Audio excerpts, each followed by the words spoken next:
Meus queridos irmãos e irmãs, gostaria que a homilia de hoje fosse bastante prática também com relação às nossas confissões.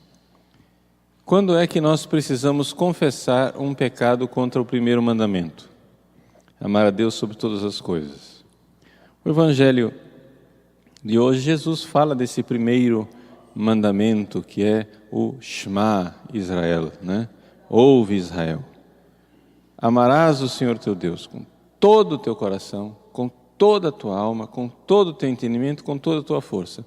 Se nós formos tomar esse mandamento literalmente, todos nós precisamos, não é, todos os dias, antes de comungar, fazer uma fila de confissão, porque nós amamos a Deus, mas não de todo o coração. Ou seja, somente as pessoas que já estão na santidade é que conseguiriam observar esse mandamento literalmente ao pé da letra. Então, quando é que nós pecamos? Quando é que nós precisamos confessar um pecado contra o primeiro mandamento? Vejam, em primeiríssimo lugar, nós temos que notar que qualquer pecado grave é um pecado contra o primeiro mandamento. O pecado contra os outros 9 mandamentos são pecados contra o primeiro mandamento. Por quê? Porque o primeiro mandamento significa que nós precisamos ter Deus como o fim último de todas as nossas ações. Quer dizer o seguinte: Deus é a finalidade de nossa vida.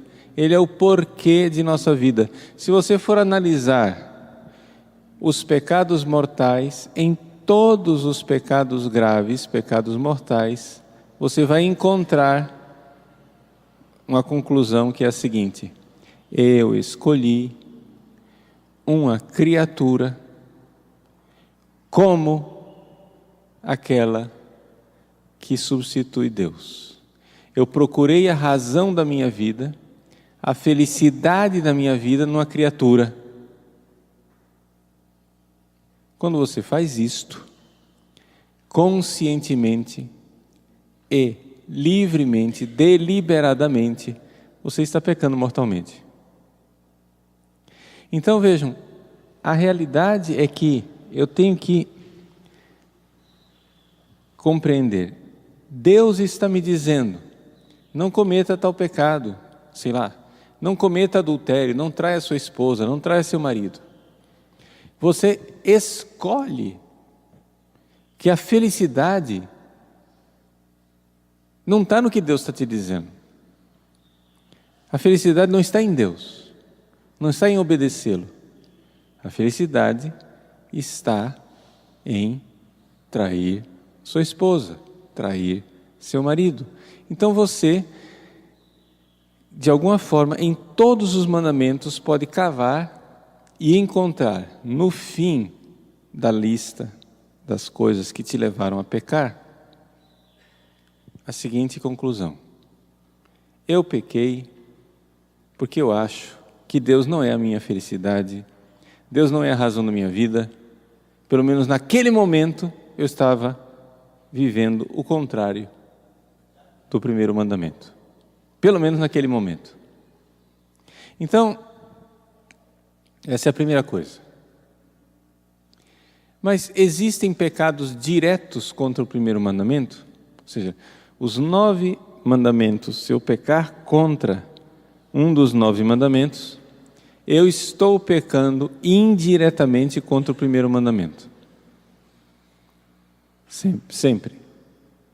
Mas existem pecados diretos contra o primeiro mandamento? Sim. Por quê? Porque são os pecados claros, conscientes e livres de idolatria. São os pecados em que eu, de fato, não é, escolho deuses falsos. Quando eu presto culto e escolho religiões falsas e coloco supersticiosamente ou de forma de verdadeira apostasia deuses falsos no lugar de Deus. E aí, nós então compreendemos que o primeiro mandamento, ele está lá como uma meta que nós queremos alcançar, mais do que como algo que nós precisamos realizar, digamos, no presente. Explico. Pecado contra o primeiro mandamento é um pecado quando você realmente, pelo menos em algum momento, você vacilou, saiu do verdadeiro Deus e foi para um Deus falso. Aí você precisa confessar. Aí você precisa entender, você foi na macumba, né? E você foi lá e fez um despacho. Você foi e começou a acreditar na religião falsa, supersticiosa. Então ali você está cometendo pecados contra o primeiro mandamento diretamente. Porém, então vejam só, já disse duas coisas. Primeira coisa, todos os 9 mandamentos, quando você peca, de alguma forma você está pecando contra o primeiro.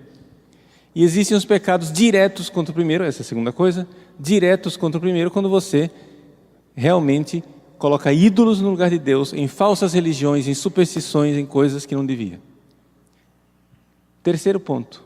Porém, o primeiro mandamento tem que estar sempre na nossa vida como uma meta que nós queremos alcançar. Eu preciso tender, eu preciso caminhar na direção de amar a Deus sobre todas as coisas. Nós amamos a Deus, mas nós não amamos a Deus muitas vezes em tudo que a gente faz. Em muitas coisas que a gente faz, nós somos esquecidos de Deus. Não estamos, ao fazer isso, não estamos necessariamente pecando contra o primeiro mandamento. Mas essa tendência de dizer, Senhor, eu gostaria tanto de que vós fosseis para mim verdadeiramente a razão da minha vida. Pode ser que você nunca tenha feito essa oração desse jeito que eu estou dizendo, mas que isso seja pelo menos uma tendência geral da sua atitude espiritual, né? Da sua vida religiosa, da sua vida com Deus. Você precisa entender que você precisa olhar para essa meta. Deus precisaria ser verdadeiramente a razão de ser de tudo que eu faço. E eu gostaria que isso acontecesse um dia. Eu gostaria que essa fosse, né, o projeto da minha vida. Isso precisa estar lá. Você precisa dizer, Deus, eu gostaria muito que vós fosseis para mim a razão de ser de tudo o que eu faço.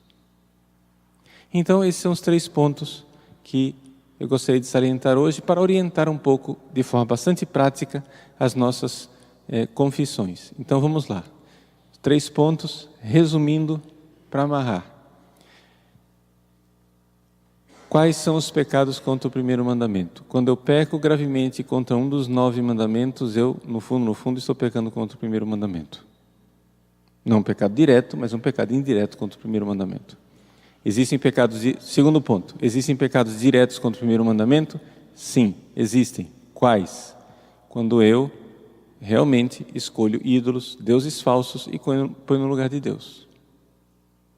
E faço isso conscientemente, deliberadamente, ou porque eu pequei de apostasia, larguei a fé católica e fui para uma religião pagã, ou porque eu estou cometendo o pecado da superstição, ou seja, de que, embora eu tenha Deus como Deus verdadeiro, eu no fundo ainda tenho um pedaço de pagão dentro de mim e faço, escolho e vivo atitudes que têm deuses falsos.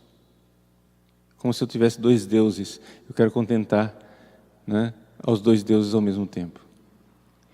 Terceiro ponto, mesmo que eu não esteja pecando diretamente contra o primeiro mandamento, eu preciso entender que na minha vida espiritual, essa meta tem que estar lá. Eu preciso querer amar a Deus sobre todas as coisas. Ainda não amo, Gostaria que Ele estivesse em todas as coisas. Gostaria que Deus estivesse lá quando eu amo a minha mãe. E que eu amasse minha mãe por causa de Deus. Não consigo ainda? Então muito bem, mas isso tem que estar lá como tendência. Eu gostaria que Deus estivesse lá quando, por exemplo, eu amo o meu corpo e cuido do meu corpo. Não está lá ainda, mas eu preciso amar meu corpo por causa de Deus. Eu gostaria que fosse assim. Então essa é a meta. Eu gostaria que Deus estivesse lá quando eu amo a minha profissão, meus filhos, minha esposa, meu marido. Não é ainda, mas precisa estar lá como meta. Precisa estar lá como tendência. Eu preciso amar tudo em Deus e tudo por causa de Deus. Isso não chegou ainda, então queira chegar lá. Essa tendência deveria estar lá na nossa vida espiritual sempre. Esse é o terceiro ponto.